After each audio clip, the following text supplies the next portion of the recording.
Chapter 2 of Below Deck, a Titanic Story. Written by Tony Bradman, illustrated by Kevin Hopgood. Chapter 2. A man in uniform checked Grace's ticket and told her how to get to her cabin. There were long hallways that all looked the same, a lot of staircases and people everywhere. The ship had started its voyage in Southampton, England, and then picked up more passengers in France before coming to Queenstown, the final stop before New York. Auntie Nora had only been able to afford a third-class ticket for Grace, so her cabin, room F57, was at the bottom of the ship, where everything was cramped and there wasn't any fresh air. It took a long time to find it, but Grace opened the door to her cabin at last.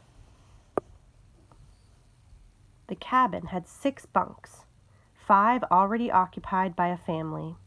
They seemed kind, but they spoke a different language, so Grace couldn't communicate with them. There was space under Grace's bunk for her suitcase. There wasn't much in it.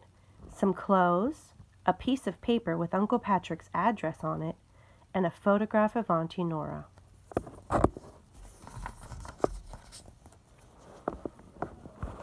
Once she had settled in, Grace realized she was hungry and set off to find the third-class dining hall.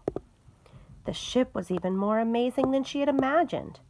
There was just so much to see, so many decks and cabins and other rooms, and she soon got lost in the enormous maze of hallways and staircases. The second-class deck certainly seemed better than the third-class ones. Grace spotted a cabin with an open door and peered through as she went past. It was bigger than her own, and there were only 2 beds in it. They looked much more comfortable than the narrow metal bunk she would be sleeping in.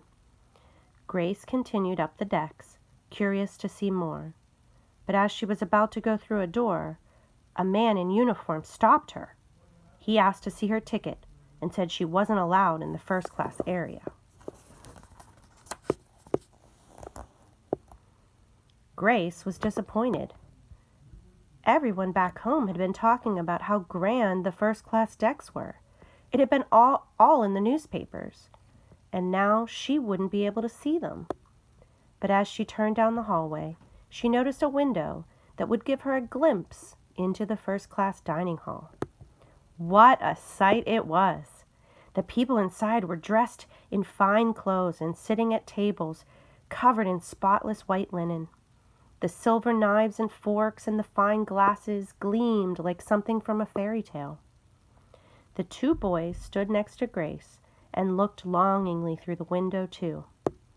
She recognized them from the third-class decks. Eventually, one of them snuck in through the door, grabbed as much cake as he could from a cart, and then ran out again. Somebody at the table yelled, "Stop! Thief!" And several stewards came bustling after the boys, but they were long gone.